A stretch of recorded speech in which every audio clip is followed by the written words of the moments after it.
Stuart Goldsmith, and in this clip from my Comedian podcast from God knows when, something like 2015, I'm talking to the brilliant Joel Dommett, inventor of the game Knifey Knifey Crash Mat, and someone with whom I share a very wonderful friendship. He's an absolute lunatic, and we talk here about the relationship between that and his comedy career. Here's Joel. As easy a place to start as any other. At the end, on the final night of the Fringe last year, you and I, who were living together then as we are living together now, yes, in a lovely house full of comedians, you and I had a being sick race. This is the thing. I think me and you would definitely be friends as children.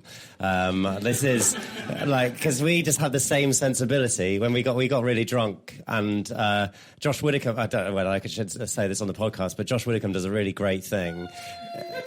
Yep, familiar with his work. Josh, are we pleased to know the drunkest people in the room are fans of his? Something I learned from him when I lived with him a couple of years ago is that he just gets really, really drunk at the festival and then just vomits when he gets home, and then he's so awake in the morning. And so I thought, I could probably learn from that. So last year at the festival, I used to get really hammered and then just go home and be sick in the sink. And you joined in, and it was a real treat.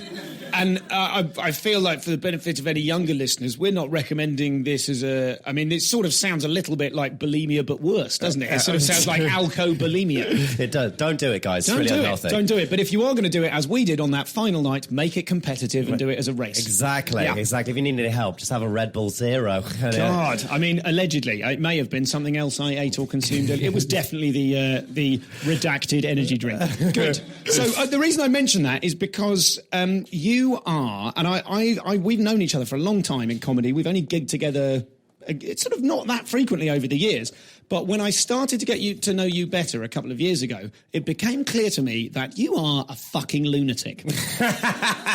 And I don't know what kind of examples. Your good friend Steve is in here. We'll talk about Steve later on in the show. Steve, can you give us some examples of the sort of mental bullshit you two got up to as children? Because I struggle to think of things off the top of my head, but you look at Joel, and it's easy. I've said this to you before. Probably without knowing your act well, years ago, I kind of not wrote you off, but I thought I pigeonholed you. I went, oh, he's a t-shirt comic with a great jawline. He's so pretty. He's an MTV guy. He's not like a comedian. Yeah, that's why I grew a beard and now wear a jacket. Nice. You totally disproved that when all the work I've seen you do is absolutely brilliant. But what I thought of as a sort of a nice boy with a lovely face, you're a mentalist. What sort of bullshit did you used to get up to as kids? We were given the crash mats at school that were no longer passing health and safety, and we used to jump off the roofs of our houses onto the crash mats while one person was holding a knife. on the base over the crash mat, one of you would hold a knife. The best game ever. At the last minute, and then your mum goes mental when she sees it. And that is literally one example of... I mean, does anyone else surprised by this? Is anyone else? It was so good. We called it Knifey Knifey Crash Mat, and we would so I had a trampoline. I got a trampoline for my 18th birthday, and we used to have massive trampoline parties. Most people get trampolines when they're 12. I got one when I was 18, and we used to just have massive trampoline parties in my house with all my friends. And our group of friends, like Steve, I'm really close with Steve now. It's really nice, and we're just all really close. None of us really went to university, so we're still really close now. And because we didn't go off and get to higher learning and get new friends, and so it's great, and we're all meant to. We only realised I think when we lived in the house last year of comedians with you, Stu, it was only last year that we realised that we were different. Yes. It was only last year the rest of us realised you were different. Because we would tell stories and we were like, yeah, everyone did that, right? And everyone was like, no, nobody plays Knifey Knifey Crash Mat. And you used to take your shoes off and run, like you'd go, hey, we want to be marathon runners. So you'd go, would it be sensible to do that without shoes? And then everyone in your local pub would just look out the window as you were doing laps barefoot. I used to run. I get really obsessed with things. And this is going to come in, I think, when we talk about comedy. I get really... if that happens. Go on. Yeah. I get really obsessed with with anything. I just get really obsessed with it. I go for it, whatever that thing is. And when I was about sort of 16 to 18, that was Taekwondo. And I was absolutely obsessed with it. I used to wake up at 6 o'clock in the morning before school and go to my friend's garage, and then we would stretch in his garage, go for a run, then stretch. We'd wear leg weights to school, and all day at school. Mine and Steve's friends, Tim Osborne, we used to go to school all day with these leg leg weights on that we bought from Argos. We used to put like 3 on each leg.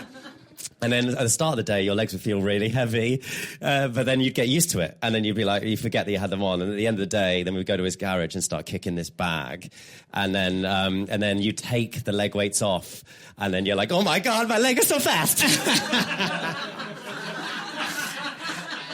It was great. And so we also used to like run around the town. It was a 4-mile lap. Without any shoes or socks on, because we thought there was conditioning for the feet. Was there any science in that? Well, no, I don't think there was, but it really hurt for the first mile. And then slowly you'd get used to it, and you were like, oh, it's actually okay. But now, subsequently, my hips and knees are fairly ruined. But we were like 18, so we would run down the high street on like a Friday evening without any shoes or socks on, and if it was raining, no shirt. And with nunchucks, the police... Wouldn't want to get your shirt wet. Well, no, exactly. Sorry, nunchucks, go back. So I'm really bad. I'm not very gutsy. And again, this is another reason why I love comedy, is because like that's sort of mind guts instead of absolute, like, you know... I'm going to write down the word mind guts. Keep going. Because like, all my friends are amazing at snowboarding and skateboarding and like motocross and stuff like that.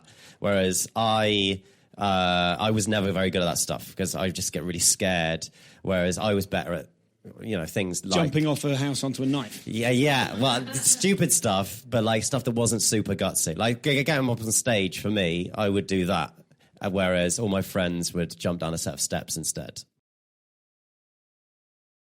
It's always nice to perform in a venue that looks and feels like a really oversubscribed one of those puzzle room escape games.